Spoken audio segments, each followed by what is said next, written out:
रब्बिश्रह ली सदरी वयस्सिर ली अमरी वहलुल उक़दतम मिन लिसानी यफ़क़हू क़ौली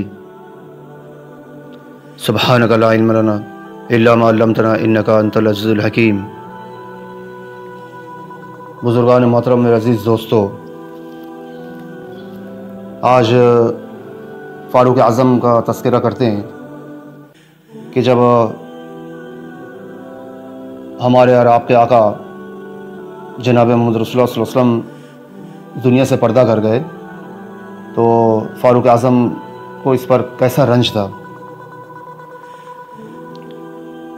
हज़रत फ़ारूक़ आज़म रज़ियल्लाहु अन्हु बावजूद अपनी उस ज़रबुल मिस्ल क़ुव्वत, ताक़त, शजाअत, बहादुरी और दिलेरी के जो आज 14.5 साल के बाद भी शोहरे आफाक है, और बावजूद ये कि इस्लाम का ज़हूर हज़रत उमर रज़ियल्लाहु अन्हु के इस्लाम लाने ही से हुआ, इस्लाम लाने के बाद अपने इस्लाम का इख्फ़ा यानी उसको छुपाना गवारा नहीं किया। आका के साथ मोहब्बत का एक अदना सा करिश्मा ये है कि अपनी इस बहादुरी के बावजूद आका सल्लल्लाहु अलैहि वसल्लम के विसाल की हालत का तहम्मुल ना कर सके। सख्त हैरानी और परेशानी की हालत में तलवार हाथ में लेकर खड़े हो गए कि जो मुनाफिक ये कहेगा कि आका का विसाल हो गया है तो इसकी गर्दन उड़ा दूंगा। हमारे आका सल्लल्लाहु अलैहि वसल्लम तो अपने रब के पास तशरीफ़ ले गए हैं, जैसा कि हज़रत मूसा अलैहिस्सलाम कोहे तूर पर तशरीफ़ ले गए थे। अनकरीब आका वापस तशरीफ़ लाएंगे और इन लोगों के हाथ पांव काट देंगे जो आका के इंतकाल की झूठी खबर उड़ा रहे हैं। हज़रत उस्मान गनी रज़ियल्लाहु अन्हु बिल्कुल गुमसुम थे कि दूसरे दिन तक बिल्कुल आवाज़ नहीं निकली, चलते फिरते थे मगर बोला नहीं जाता था। हज़रत अली करमुल्लाह वजह चुपचाप बैठे रह गए कि हरकत भी बदन को ना होती थी। सिर्फ एक हज़रत अबू बकर सिद्दीक़ का दम था कि उस वक्त के पहाड़ जैसे वक्त को बर्दाश्त किया और अपनी इस मोहब्बत के बावजूद जो उनमें थी इस वक्त नहायत सुकून से तशरीफ़ लाकर अव्वल आका सल्लल्लाहु अलैहि वसल्लम की पेशानी मुबारक को बोसा दिया और बाहर तशरीफ़ लाकर फ़ारूक़ आज़म को इरशाद फरमाया कि बैठ जाओ। इसके बाद खुतबा पढ़ा। इसका हासिल ये था कि जो शख्स मोहम्मद की परस्तिश करता हो वो जान ले कि मोहम्मद का विसाल हो चुका सल्लल्लाहु अलैहि वसल्लम, लेकिन जो शख्स अल्लाह की परस्तिश करता हो वो समझ ले कि अल्लाह ज़िंदा है और हमेशा ज़िंदा रहने वाला है। इसके बाद कलाम पाक की आयत वमा मुहम्मदुन इल्ला रसूल क़द खलत मिन क़ब्लिर रुसुल, जो आयत है ना उसको आखिर तक तिलावत फरमाई। उसका तर्जुमा आपको बताता हूँ। मोहम्मद सिर्फ रसूल ही तो हैं, खुदा तो नहीं जिस पर मौत वगैरह ना आ सके। सो अगर आपका इंतकाल हो जाए, अगर मोहम्मद का इंतकाल हो जाए या वो शहीद भी हो जाए तो क्या तुम लोग उल्टे वापस फिर जाओगे अपने पुराने दीन में?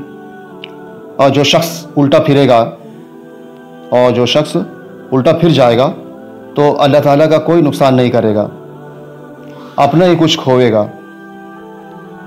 और अल्लाह पाक जल्दी जज़ा देगा शुक्रगुजार लोगों को। चूँकि अल्लाह पाक को सिद्दीक़ अकबर से खिलाफत का अहम काम लेना था, आका के बाद वही खलीफा बने ना, इसलिए उनकी शान उस वक्त यही हालत थी। इसी वजह से उस वक्त जिस कदर इस्तक़लाल, स्टेबिलिटी और तहम्मुल सिद्दीक़ अकबर में था किसी में भी ना था, और उसके साथ ही जिस कदर मसाइल दफन व मिरास वगैरह के उस वक्त के मुनासिब हज़रत सिद्दीक़ अकबर रज़ियल्लाहु अन्हु को मालूम थे, मजमूई तौर पर किसी को भी मालूम न थे। चुनांचे हमारे आका सल्लल्लाहु अलैहि वसल्लम के दफन में इख्तिलाफ़ हुआ कि मक्का में दफन किया जाए या मदीना में या बैतुल मुक़द्दस में। तो सिद्दीक़ अकबर ने फरमाया कि मैंने हुज़ूर से सुना है कि नबी की कब्र उसी जगह होती है जहाँ उसकी वफ़ात हो, लिहाजा जिस जगह वफ़ात हुई है उसी जगह कब्र खोदी जाए।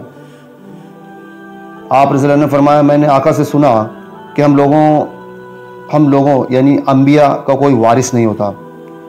जो कुछ हम छोड़ते हैं, जो कुछ हम माल छोड़ते हैं, वो सदका होता है।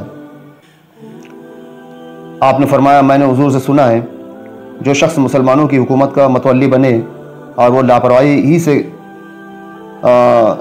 से कोताही करते हुए किसी दूसरे को अमीर बनाए, उस पर लानत है। नीज़ आका का इरशाद है कि कुरैश इस अम्र यानी सल्तनत के मतवल्ली हैं, वगैरह वगैरह इरशादात सुनाए आका के। देखा आप लोगों ने, मेरे व्यूअर्स, सुना आप लोगों ने फ़ारूक आज़म किस कदर बहादुर और दिलेर होने के आका के विसाल का तहम्मुल न ला सके और आप रज़ियल्लाहु की ऐसी हालत हो गई थी। अल्लाह पाक इन वाक़यात से हमें सबक लेने की तौफ़ीक़ अता फ़रमाए। आमीन या रब्बुल आमीन। अगर ये वाक़यात आपको पसंद आते हो तो इसे लाइक कीजिए ताकि हमारा हौसला बढ़े, और चैनल को सब्सक्राइब कीजिए और इसे अपने फ्रेंड सर्कल में शेयर कीजिए ताकि दीनी माहौल बने। अल्लाह पाक आप लोगों को बेहतरीन जज़ाए खैर अता फ़रमाए। आमीन। वाखिर दाअवाना अल्हम्दुलिल्लाहि रब्बिल आलमीन।